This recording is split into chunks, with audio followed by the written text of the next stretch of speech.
I don't go with that flow. Like turning centre backs into right backs. But the team doesn't have a choice. I saw Zinchenko today. When a team is growing, there are some players that the team outgrows, and I think Zinchenko is one of them. Arteta transition into a game plan which is called haram football. That is why he's playing. The Trossard we know who comes on from the bench, who is able to give that assist, who is able to just finish the ball. Now that Trossard is nowhere to be found. He played 71 minutes and had 37 touches. Ever since you lost Odegaard, you could have replaced Odegaard with that guy. Bro, wait till he comes back from injury. Bro, don't even get me started when it comes to that. Arteta knew that we only have one creative midfielder in our team. He sold Smith Rowe. He sent Fabio Vera on loan. It's insane. Hello people, welcome back to the channel. This is the Den of Soccer and today is Arsenal 0, Newcastle 1. My brother, the Gunners is also we are suffering, bro. The game has not been good. The team has not been playing good and today was a disaster. Once a hater, always a hater. The Chelsea team. So listen, we watched the game. There were a whole lot of negative takes on the whole team performance. And I'm not even going to start with the manager. The manager will be the last person we deal with. But today has basically been a shitty performance throughout the whole 90 minutes. But there are some peculiar things we need to talk about. Some peculiar things we need to focus on. One is Mikel Arteta's selection. Bro, what do you think about the selection? Selection, when it comes to the defense, is like turning centre backs into right backs. I don't go with that flow. Why don't you fix people that are full backs there? I know he has players that are injured. Just try and fix players that are backs. They are rightful positions. You understand? When you fix a centre back, trying to force them to play a role that they are not acquainted with, it becomes difficult for them. But hold on. For the past 2 seasons, we have been playing Ben White at right back. Ben White is a centre back, but he has been doing a diligent job. He even got called up to the England team, but he declined, So I think for what you're saying, you are totally right because now Ben White is not fully fit. And two, we playing that is Timber on the left back position. I think it's wrong. I mean, I've seen him play there. On some games, he's okay, but the team doesn't have a choice. Who do you think Arteta can play there? Who? You have left backs there, don't Who? you? I saw Zinchenko today. Zinchenko came in and do you see what he did? My brother, we were here. Because he's been off oh, come on, cut him some slack. Listen. He's been off a bit. He just came back from, I don't know if it was his injury or he's just been at the bench. Now, he used to be a starter for you guys. Listen, he was okay. He was performing. Come on, let's be real. An experienced player. He was all right. Now, I'm not saying you are wrong. Zinchenko had been performing for us. When a team is growing, there are some players that the team outgrows. And I think Zinchenko is one of them. Really? Yes. I think at the moment, Zinchenko's profile kind of player, I don't think the team needs it. Because we need that is a player that could be good defensive wise as well as attack. That is the kind of player we need. If Zinchenko is good with attack but whack with defense, so that is why he went in for Calafiori. That is why we brought in Calafiori because Calafiori is both. He's even a centre back. Calafiori started as a centre back, but the whole of last season for Bologna, he played at left back. There are some players that can naturally grow into positions because they are technically gifted. They can grow into any position. I'll give you one example. Is just this guy that I was watching, Marcelo, attacking midfielder, transition into a left. Worked perfectly for him, but on some games and on some occasions, it was terrible. But you need to understand the fact that you will not have a good games throughout your career. There are some games you'll be terrible. It's normal. It's normal. You cannot always be putting in 100% or 90%. Sometimes it will be 60%. Basically, what I am saying is that Arsenal has the best centre pair. That is Gabriel and Saliba in the league. However, they are conceding goals lately. And the goals they are conceding is because the team is no more attacking. The team is rather defending. Arsenal is not known to be a defensive team. Oh, that is a real coach. Arsenal is not known to be a team that sits back. We score one goal and then we sit back. We take the lead and we sit back. I don't know what is really going on with us. Arteta transition into a game plan which is called haram football. That is what he's playing now. And when he transitioned into that game, in a game against City, and he won, he fell in love with it. And he hasn't moved away from it. But do you know one part of being able to win the league is being able to defend?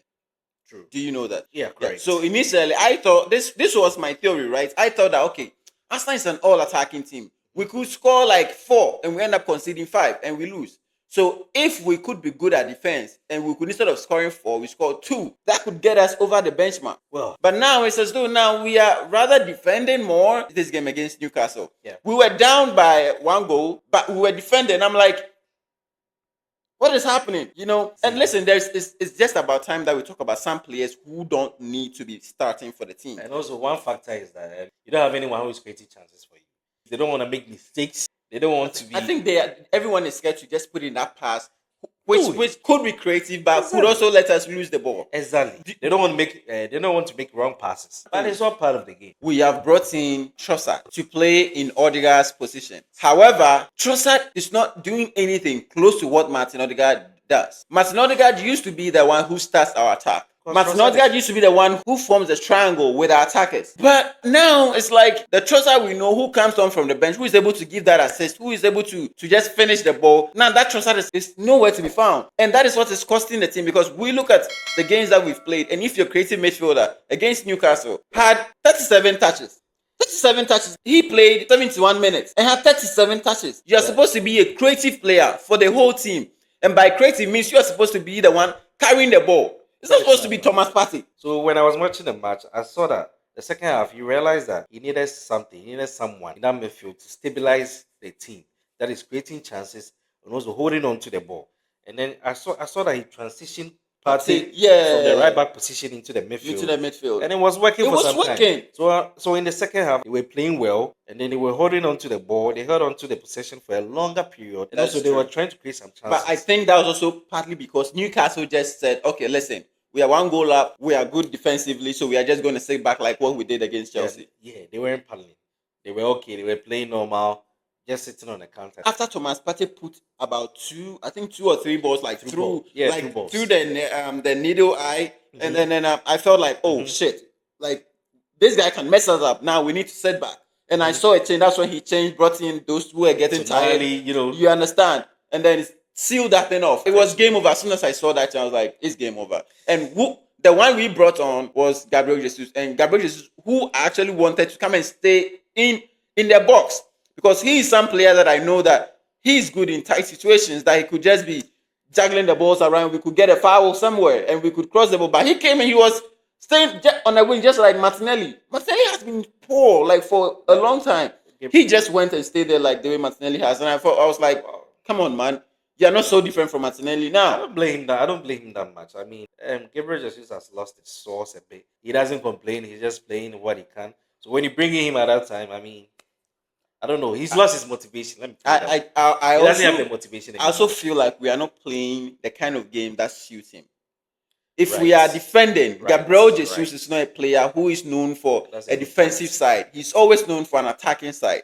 So if you are playing a defensive game and you throw in Gabriel Jesus, what does he do? Because he needs more touches. But here's the case. We are keeping less touches. And if that's the case, then he doesn't really bring anything to the table. You understand? It's when we are attacking that the ball is always in the opposition half. That I see him here and there trying to make something happen. But now it's like, okay, one goal in, let's just defend. 2 goals in, let's just defend. And since the beginning of the season when we played Wolves, we have been terrible. We have just been pulling through by little margins, but we have not been playing well. And it's about time we talk about Arteta, because I really feel like he's been getting his lineups wrong lately. We have, that is a kid, Waneri. Okay. His excuse will be injuries. No, every team has injuries. That's not an excuse, man. That's his excuse. Guardiola has injuries, but he's not complaining. Guardiola has two of his best players injured. De Bruyne, Rodri, they are injured, but you don't hear him moaning anywhere. True. You understand? Yeah. So it's not. And talking of De Bruyne and Rodri, I mean, today it's costing him in games. They are not scoring that. They are not giving that high margin anymore. You see, they're not scoring like 4-0, 5-0, 4-2, 4-1, 3-1, 3-0. They are not getting that scoreline anymore. These days they are getting just 1-0, 2-0. I was surprised. When they played against Southampton. And they even lost today. What is going on? They even lost today. You know what? And they are lacking a creator as well. They are lacking that final pass. That final pass to Haaland. Because you have a goal scoring machine up front, and you just lack that final pass to him. Just one kick of the ball is in the back of the net. They are lacking that. But before we even talk about Man City, let's talk about Arteta's lineup. I feel like we've gone about 4 games with Trossard. So what problem do you have with his lineup? Is it the up front? Is it the midfield? Or the defense? The problem is the midfield. We are playing 2 defensive midfielders and somebody who is trying to be a creative midfielder, whether it's Trossard. If we are playing that is 2 defensive midfielders, then we need somebody who is very good at creating chances, because 2 defensive midfielders, one, you are not going to get that diagonal pass from them. And the only one who I think could play that position and could cause something was Thomas Partey, and you put him at right back. I feel like the midfield is where we are having the issue. We are conceding because of our midfield. Because if your midfield is good, your defense is good, your attack is good. If your midfield can control the game, your attack is good and your defense is good. Now, our midfield is very shaky. I've not seen enough of Mikel Merino to say he's good to start. Yeah. Since he came, I've not seen that. I've not seen him put in a pass. I'm like, oh yeah. He's a Spanish, right? He's a Spanish. Yeah, he's Spanish. Because listen. That's some point. No, but there's a reason, right? There's a reason. We needed a left-footed player like Xhaka. You guys had Fabio Vieira. Where is that guy? You saw him. Fabio Vieira is not a box-to-box. He's not some defensive midfielder. We cannot play him in that position. You don't need him there. You can just use him. Since ever since you lost Odegaard, you could have replaced Odegaard with that guy. Bro, wait till he comes back from injury. Bro, don't even get me started when it comes to that. Arteta knew that we only have one creative midfielder in our team. And what did he do? But yet, he sold Smith Rowe. He sent Fabio Vieira on loan. Very shocking. It's crazy. Like it's insane. Why you only have one creative player in your team? That's what happens when you're in love with Haran football. That's what happens. No, come on, man. Before this season, we were attacking. This season is the season that they've been talking about. Oh, dark art crossing and all that. But before this season, Arsenal was an attacking side. So you're talking about last season, right? That's what I'm talking about. Arsenal was an attacking side.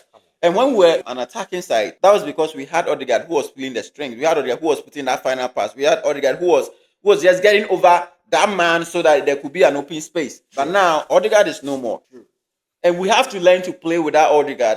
And one thing I also feel like these smaller teams, these smaller clubs now don't fear no one.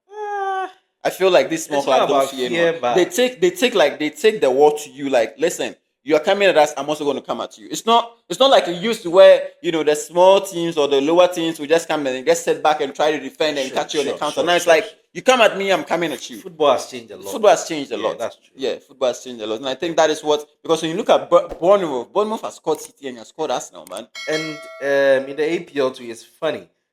The teams are, if they are not equal in strength, I mean, they are closer to. When it comes to buying, when it comes to investing, that's true. When it comes to facilities, that's really true. That is really true. Because so the competition is there. That's why it's the toughest league, man. Thank you. It is the toughest league. That's right. And then when you look at a player like Semenyo, Semenyo put up a very good performance against Arsenal. And against City, he was the man of the match. Not only he's been performing. He's been their man. And do you know that Semenyo is a striker, but they are playing him as a winger. Not even a winger. They play him as a 10. He transitions when he's playing in their matches. He transitions from right wing forward. He comes back to center forward. He moves to the 10 row. Yeah, he moves it. So he's enjoying himself. He's playing a free role in the team. And it's helping a lot. They are basically dependent on him in a certain way. They're dependent on him. And he's delivering because he takes on his man like, okay, I have the ball now. I'm coming at you. That's basically what he does. And he has a confidence. They trust him. They give him the ball, they pass him, they make sure they feed him. I'm not surprised. I'm not surprised that against Manchester City he was the star. He performed. He was a man of the match in that team. I'm not surprised. And this is where when people talk about the Premier League, when people were like, "Oh, Manchester City are going to win the league now. It's over." It's a farmers' league. Nah, EPL can never be a farmers' league. Come on. Listen, we are not even halfway through the season. We are not even halfway. This is game week 10, and we are seeing bad results and when we get to that is when we are halfway through. That's usually when Manchester City like put their foot on the accelerator, let's go. They just want to take the lead, and they could go like 20 games unbeaten, that kind of thing. So I think Manchester City not actually performing to the best like right now. I feel like it's something that we are not really surprised because they could go like 10 games. Imagine now De Bruyne is back because I saw him on the bench. Really? Yeah, he is. Doku is back from injury. Although they are not going to have Rodri, but they can do anything. January is coming. They could bring in someone. They have the money. Fix their problems. But that's my problem because that's what a serious team does.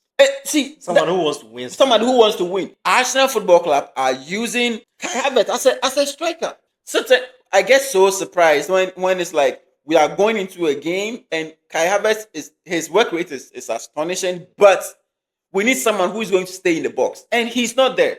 Look at that ball that Saka cut in today. Yeah. There was nobody. There was Merino who was there. Like, you needed someone with a poacher's mind to be in the hungry box. for goals. You understand? But nobody was there. We put in that as we are attacking. You see Kai Havertz behind Saka. When it's supposed to be Ben White, who is supposed to do the overlapping? When you're supposed to be who was playing that is right back today for us? Thomas Partey was supposed to be overlapping. Yeah. But I think Thomas Partey also does not have that pace to be able to do a recovery in case they lose the ball. Exactly. So now he doesn't come. He just stays back. And he was doing double job today. He was playing as a right back and a central midfielder. That's true. Yeah, that's true. And out of all the performances today on the Arsenal side, I think Partey was the only standout player. The rest, if I'm rating the rest of the players, I'm going to rate everybody not about 5. He was the odd one out in a positive way. Funny enough. He was the only one who was like making, even Saka today was off his game. Saka today was off. Martinelli has been whacked for a very long time. Since the Liverpool game, he lost that his position a lot of times. How old is Martinelli now? Martinelli is like, I think 23 or 24. He's a trash Brazilian. He just keeps running the ball, doesn't lift his head. And listen, one thing I want him to do, I want Gabriel to really do, is to cut in, because he's always going outside and then try to cross the ball. He should cut in so that he will not be so predictable. You know, he used to cut in and then. But now he doesn't. He just goes outside. He's always going outside, and they know. Ball. So they just create a space. So, okay, come. I know you're going this way. Come this way, and he goes. What if we could play in the next game? That's what I'm saying. What if we could play Gabriel Jesus at his specific, because Gabriel Jesus can go left and right. It will fit. And what if instead of Trossard? Arteta has tried that several times and it's worked. You understand? So I don't know why. I don't know what is preventing him from doing that again or whatever. I'm not sure. And then what's in terms of instead of Trossard, we bring in Waneri, because he came in and today he was dribbling.